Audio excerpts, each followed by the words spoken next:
in America, says Biden, The Hindu. Seeking to unite the country behind him 4 weeks before the November 3 presidential poll, Democratic Party candidate Joe Biden on Tuesday said there is no place for hate in America and the country can have both law and order and racial justice. There is no place for hate in America. It will be given no license, it will be given no oxygen, it will be given no safe harbor, said Mr. Biden during a speech at Gettysburg, Pennsylvania, where former U.S. President Abraham Lincoln had delivered a historic speech in 1863. Mr. Biden, who has widened his lead over President Donald Trump by double digits in the national polls, said in recent months, the country has been riled by instances of excessive police force, heart-wrenching cases of racial injustice with lives lost needlessly and senselessly.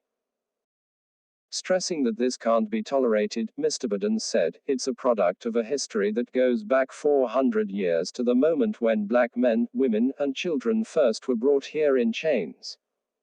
I do not believe we have to choose between law and order and racial justice in America. We can have both, Mr. Biden said. We have no need for armed militias roaming America's streets and we should have no tolerance for extremist white supremacy groups menacing our communities, he said.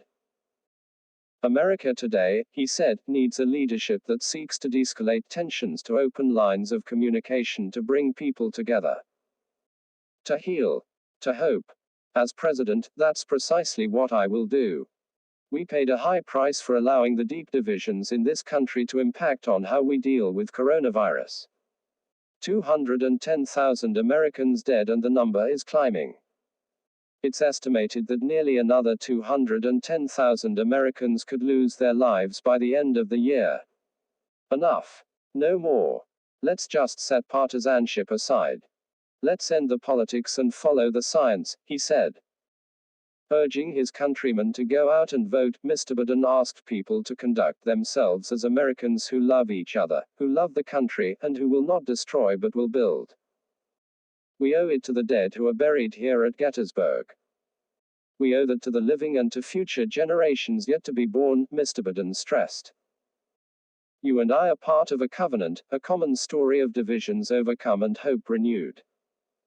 If we do our part, if we stand together, if we keep faith with the past and with each other, then the divisions of our time will give way to the dreams of a brighter and better future, he said.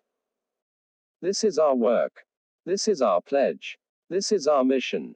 We can end this era of division. We can end the hate and the fear, we can be what we're at our best, the United States of America, said the former vice president.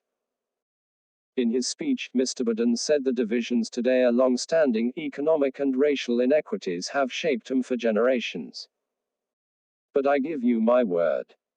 If I'm elected president, I will marshal the ingenuity and goodwill of this nation to turn division into unity and bring us together because I think people are looking for that, he said. We can disagree about how we move forward. We must take the first steps, and it starts with how we treat one another, how we talk to one another, how we respect one another, Mr. Biden added.